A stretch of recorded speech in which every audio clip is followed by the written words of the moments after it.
सगळ्यांनी जे सपोर्ट केला, मला परभणीच्या आरोग्य सभापती या पदाला म्हणजे पद दिलं मला, त्यासाठी सगळ्यांचे खूप खूप धन्यवाद.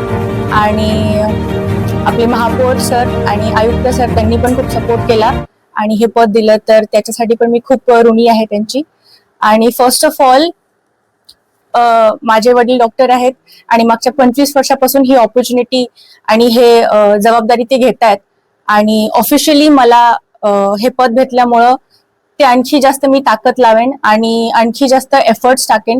कारण की माझं असं म्हणणं आहे की निरोगी शहर म्हणजे सक्षम शहर, आणि त्यासाठी मी खूप खूप प्रयत्न करणार आहे, हे मी वचन देते.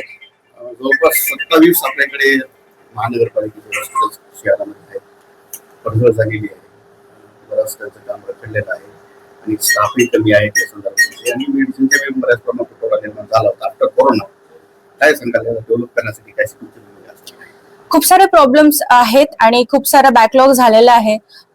ते सगळे problems me one by one solve करण्याचा प्रयत्न करणारे, टीम सोबत भेटणारे, जितके पण एम्प्लॉईज आहेत, जितके पण डॉक्टर्स आहेत, नर्सेस आहेत, सगळ्यांची मीटिंग होणार आहे, प्रॉब्लेम्स नोट केले जाणार आहेत आणि प्रत्येक प्रॉब्लेमचा डिटेलमध्ये अभ्यास करून आम्ही त्याचं सोल्युशन काढण्याचा प्रयत्न करणार आहे. महिला प्रतिनिधी म्हणून एक संधी मिळाली, आपण एक उच्च शिक्षित डॉक्टर आहात आणि वैद्यकीय क्षेत्रात आपले वडील आणि डॉक्टर अनिल कांबळे सर यांचाही सामाजिक चळवळीचा वारसा आहे.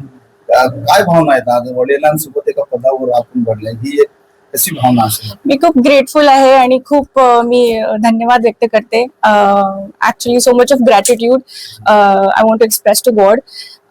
पण मी डॉक्टर फॅमिलीमध्ये वाढलेली आहे, सो आय हॅव सीन की अबोली आज आरोग्य सभापती म्हणून या खुर्चीवर बसलेले आहे आणि आपल्याला माहिती आहे की गेल्या 20-25 वर्षापासून मी आरोग्याची सेवा देत आहे आणि ऍज अ सोशल डॉक्टर म्हणून मी कधीच वागलो नाही. मी सोशल कामामध्ये पण असतो आणि गोरगरिबांना मदत करण्याचा माझा कधीच मानस असतो.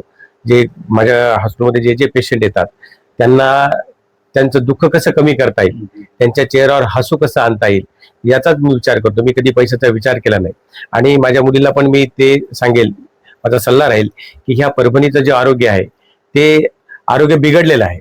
आपण बघितलं असतं की त्याचं आरोग्य बिघडलेलं आहे, तर म्हणून ते आरोग्य त्यांनी सुधारावं आणि पैसा याच्याकडे न पाहता या गोरगरिबांना आपण सेवा कसे देता येईल याचा तिने विचार करावा. हे मी बघितले की ते 27 आपल्या रुग्णालय आहेत, त्या ठिकाणी काही काही स्टाफ कमी आहे, काही काही इमारत नाही आहे, काही काही ठिकाणी औषधाचा तुटवडा आहे.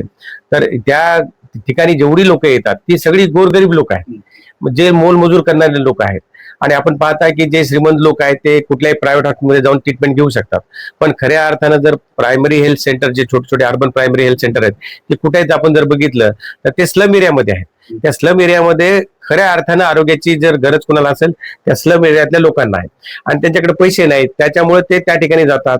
तर अशा लोकांना आपण सुविधा जास्तीत जास्त चांगल्या सुविधा कशा आरोग्याच्या देता येतील याचा आम्ही नक्कीच विचार करू. त्या ठिकाणी स्टाफ चांगला भरू, त्या ठिकाणी स्टाफला वेळेवर यायला लावू, त्याचप्रमाणे त्या ठिकाणी चांगले दर्जेदार औषध आम्ही त्या ठिकाणी उपलब्ध करून देऊ आणि अशा प्रकारे या परभणीचा आरोग्याचा चेहरा मोहरा बदलण्याचं काम आम्ही या वर्षामध्ये करणार याची आम्ही आपल्याला ग्वाही देऊ. सर की आजही मानसिकता आहे पालकांची की मुलालाच वारसा म्हणून पाहतात, पण आपण आपला वारसा आरोग्य सेवा असो, राजकीय सामाजिक चळवळीचा वारसा आपल्या मुलीला दिलेला आहे. या निमित्ताने काय सांगाल? उदाहरण हो, तर मी आपल्या सर्वांना सांगतो की मला अबोली मुलगी आणि दुसरा ध्रुव मुलगा आहे, पण मी कधी मुले आणि मुलामध्ये कधी भेदभाव केला नाही. मला तर उलट आनंद झाला की माझी मुलगी माझा वारसा चालवते. म्हणून मी तुम्ही जर कधी बघितलं तर मी फॉर्च्युनर मध्ये बसली तर ती समोरच्या सीटवर बसते आणि मी पाठीमागे बसतो. असं म्हणून मी तिला वडील म्हणून मी तिला सपोर्ट करतो. आणि आपल्या समाजात सुद्धा मी सगळ्यांना सांगू इच्छितो, मुलगा आणि मुलगी असा भेद न करता आपण मुलीला पण मुलासारखं प्रेम द्यावं, दोघांनाही सारखंच प्रेम द्यावं आणि ज्याच्यामध्ये जी कुवत असेल त्याप्रमाणे त्याने त्याच्या क्षेत्रामध्ये जर गेलं तर त्याला त्याचा आपला पाठिंबा दिला पाहिजे. जर मुलगी जर शिक्षणात जर पुढे असेल तर तिला शिक्षणामध्ये आपण सपोर्ट केला पाहिजे. नाही तू मुलगी आहे, तू शिकू